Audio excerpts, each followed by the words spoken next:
Update. Am I the a-hole for abruptly cutting my ex-fiancé out of my life? Original post. I, male 25, met my now ex-fiancé in my first year of college. We were both 18 and went from friends to lovers pretty quickly. We clicked so well, and everything was so easy and effortless. We had a really good relationship. It's the kind of relationship that everyone wishes they were in. The kind of relationship that people idolized and said, if those two broke up, then love doesn't exist. You get the picture. For the purpose of this post, let's call my ex Ashley. Ashley was everything I was looking for in a woman. Funny, smart, attractive, down-to-earth, and family-oriented. She wanted to build a life together. Our families got close over the course of our relationship. It was like we were already one big family before even getting married. As planned, I popped the question a year ago not knowing that this would change everything. She said yes, of course, but things started to change. Slowly but surely, over the months, she became more distanced. I tried to ignore it and chalked it up to nervousness. You know, cold feet before taking the big marriage plunge. I should have trusted my instincts. She always went out with her group of friends on the weekends. I've been on these outings before. Usually it's clubbing and drinking. It's not my scene, but I trusted my girl, so I had no problem with her going without me. These outings became much more frequent after I popped the question. I tried to ignore my gut feeling that something was wrong about this. I should have listened. Last week, I got a text from one of her girlfriends. She said she feels super guilty about what's been going on. According to her, Ashley has been worried about getting married. She feels that she hasn't had a chance to explore other options, and the prospect of getting locked down for life made her really anxious. At these outings, she will frequently flirt with guys, dance with them, grind on them, make out with them to get it out of her system. Since she wasn't sleeping with them, she didn't consider it cheating. According to the friend, she also went down on a guy in the club bathroom. She sent me pictures and videos from some of those escapades. My heart sank. I felt like I died that day. I thanked the friend for telling me and told her to keep it between us. For me, any form of cheating is a big no-no. I knew it was over. What makes this worse is that I have a past with cheating. She knows about my high school ex who cheated on me, and being a stupid teenager, I tried to end it all. This just makes this whole situation cut even deeper. She knows how much hurt she could cause, and still went ahead with it. I wanted to crawl into bed and cry for a month. I wanted to be weak. I felt weak. But I decided I would give myself the chance to mourn and cry over this after I protect myself. Me and my fiancé share an apartment that we both pay rent for 50-50. I decided to take 2 days off work and covertly started to move my things out to my brother's house across the city. He knows about everything and immediately offered his place to me. The first day I moved non-essential items out. When Ashley got back from work, she made a comment about it, but I brushed it off by saying I sold some stuff and took some more stuff to a storage unit to tidy and clear space up in our apartment. She didn't question it. I was furious on the inside about everything that I found out about, but kept cool to avoid suspicion. She noticed I was a bit withdrawn, but I told her I was just tired and stressed from work. The second day, while she was at work, my brother and his wife came over to help me pack everything else, and I was fully moved out by 3 p.m. that day. Since then, I have avoided every single form of communication sent by my ex. I have completely cut her off. I refuse to talk to her or her family. I don't even want to confront her about what happened. She came home that day and saw everything was gone. She texted all my friends and family who in turn texted me, but I only responded to my parents, who are fully behind me in my decision. Her family and friends are blowing up my phone and saying that I'm an a-hole for leaving without a word. They've even been blasting me on social media. I don't really care. She knows what she did. To me, she is dead. She doesn't exist. Because of all this backlash, my brother and his wife are now also questioning if it was right of me to completely ignore everyone. This has caused me to doubt myself a bit, so here I am. Am I the a-hole? Now for the top comments before reading the updates. Not the a-hole. She knows what she did. You might want to tell everyone so they get off your back. I wouldn't go into details. She cheated. She's not telling anyone. OP doesn't want to be harassed. Please give space. OP is trying to just ghost her. That was really stupid. Even if he's trying to be non-confrontational. He should have dumped her, requested she stick to the truth when discussing with mutual friends as he has evidence, but obviously she can be vague. If he completely turtles and disappears, she will try to write a narrative where OP is the villain and will have time to spread her version. OP deserves his engagement ring back and his share of the deposit on the apartment. Not the a-hole. Fiancé going down on random dudes in bathrooms? Nah, dump and block is the only thing to do. I also vote to send her parents the evidence of her cheating and to just tell others she cheated. No, WTF. The parents and siblings didn't do anything wrong, and it's pretty messed up to subject them to seeing an image or video of their child they may never wish to have seen.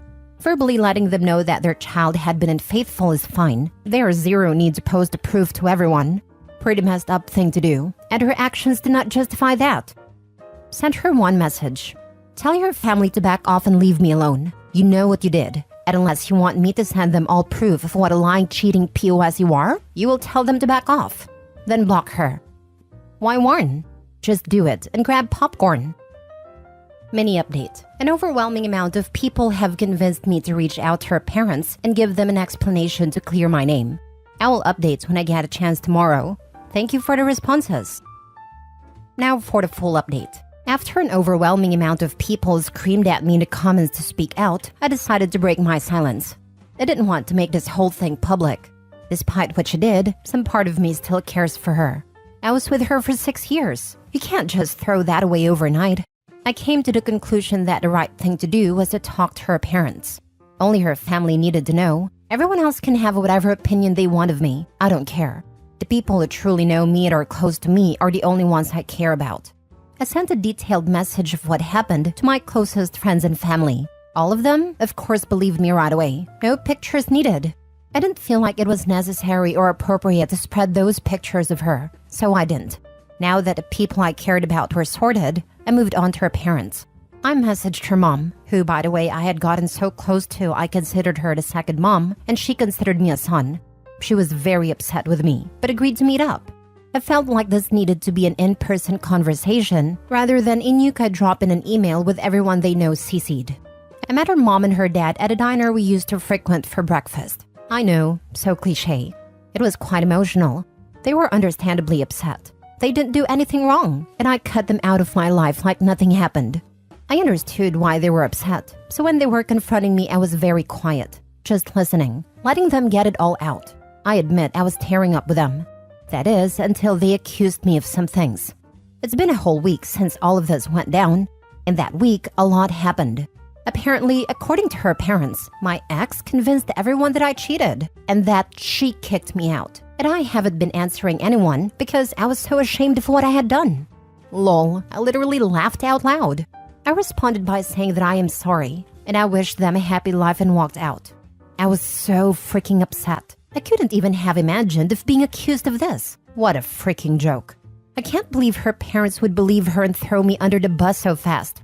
I walked out because I'm pretty sure I would have said some things I'd regret to her parents. I didn't want to do this, but she left me no choice. I activated a nuclear option.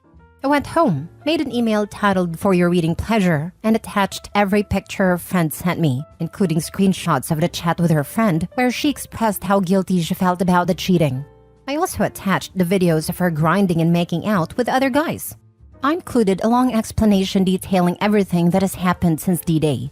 I ended the email by saying that I do not wish to be contacted and that I expect my ring back at some point. I attached her, her parents, any friend I could think of, any coworker that I just so happened to know as well. Screw it. So that's where I'm at now. I may be the a-hole for sending that email, but she really tested my freaking limits when I found out what she was telling people. I have zero regrets. Currently crashing at my brother's place on a pull-out couch. He's helping me get through this, as much as one can guess. Who knows what kind of fallout that email will create. Either way, I'm gonna sit back and enjoy it with popcorn, whilst subbing. That is why people on Reddit insists you tell people immediately, because usually when a cheater, after a long relationship involving family and common friends, they realize the future consequences. So it's easy to decide and manipulate people around her so she can move on easier when no one knows why you did what you did. Yeah, I was the one of the comments who said he needed to tell the family at least about what happened. If the ex is capable of cheating behind his back, she's capable of doing this. Though I suggest putting screenshots of the messages and snippets before the act. I'm not surprised her parents chose the ex. I mean, that's their daughter. Regardless who came first, there's a chance they'll pick her side. Now, this is kind of confusing because OP said everyone were calling him an a-hole for just moving out all of a sudden, and now the ex is saying she kicked him out? My reading comprehension skills may be off, but I'm just confused why they'd be calling him an a-hole for moving out without a word, if they knew that she kicked him out. Unless she told them much later on, which should have raised suspicions. I'm thinking they're mad at him for moving out because they think he gave up and didn't apologize according to them. Wholeheartedly, I feel that you did the right thing with this. Pulling nonsense like this is never okay, and trying to throw you under the bus should always come with consequences. My heart goes out to you, OP. She is their daughter after all, and they did try to contact you. I recognize why they reached out and why they believe their daughter. Still, OP and even his brother and wife were getting harassed by people he chose to cut out. OP seemed to not want to stir the pot and chose to just leave the situation because he didn't want anything to do with it anymore. But his ex throwing him under the bus, lying and ruining his reputation, leading to him getting harassed for an extended period of time by multiple people, even to the point where his family is getting harassed, isn't okay. Last story. Am I the a-hole for refusing to help with my child? Years ago, when I was a freshman in college, I got my then-girlfriend pregnant accidentally. Typically, we used a combination of the pill and rubbers, but that night we decided to go without, and unfortunately, her hormonal birth control failed. She didn't realize she was pregnant until it was too late for Plan B. I assumed there would be a termination as we had discussed the possibility of exactly this scenario before in our relationship, and both agreed at a time it would be what we wanted. Unfortunately, when push came to shove, she decided to go back on that and press forward with a pregnancy. I was not on board and let her know that. Later, testing showed that the child would be disabled. At that point, I told her very frankly yet again that I absolutely did not want this burden. I reminded her that we had agreed on a termination even had the child had been healthy, and I said, in no uncertain terms, that if she decided to press forward with us unilaterally, I would live up to my bare minimum legal obligations and do no more than that. I advised her that being an effectively single mother to a heavily disabled child, requiring lifelong care, would be far more difficult than she seemed to realize, and that no version of reality would this ever lead to the two of us building the happy family I think she was imagining. She disregarded that entirely and brought the baby to term. I saw him exactly once. In the end, her parents legally adopted the child. My rights and obligations were terminated at the time. I lost touch with her, but went on to graduate and have the life I wanted now. I recently heard from her for the first time since the adoption, after she found me on Facebook. Since then, she hasn't done as well for herself. Unfortunately, both of her parents have passed. Her father died of COVID a few years back, and sadly, her mother passed in a car accident a few weeks ago. She's now responsible for her son/adoptive brother, and doesn't have the resources to handle him. Apparently, the care for her son was extremely costly even with insurance, and they weren't able to leave much. He's completely incapable of any degree of independence. He's profoundly mentally disabled and can't even feed himself or use a toilet. I told her that I would not be getting involved under any circumstances, advised her to look into any government assistance or charity that her parents may have overlooked, and to see if having him put in some kind of facility would be feasible. I was very firm about her not contacting me again, and I blocked her. My wife agrees with me wholeheartedly about not burdening ourselves with this, but she suggested we might have an ethical obligation to send some money to help with the situation. I disagree, and I'm afraid that giving anything at all will be like feeding seagulls. I want nothing to do with it at all. This isn't a serious conflict between us, but I just want to know if her point has merit. Now for the comments. Not the a-hole. You might be the biological father, but the boy was formally adopted by his grandparents, and that meant that they were his legal parents. As you say, your rights and legal obligations were terminated at the time, and therefore you aren't required to step up now after all these years. Maybe offer to help find appropriate care for the boy. It sounds like his physical needs are greater than what his mother/sister can handle alone, never mind the financial headaches.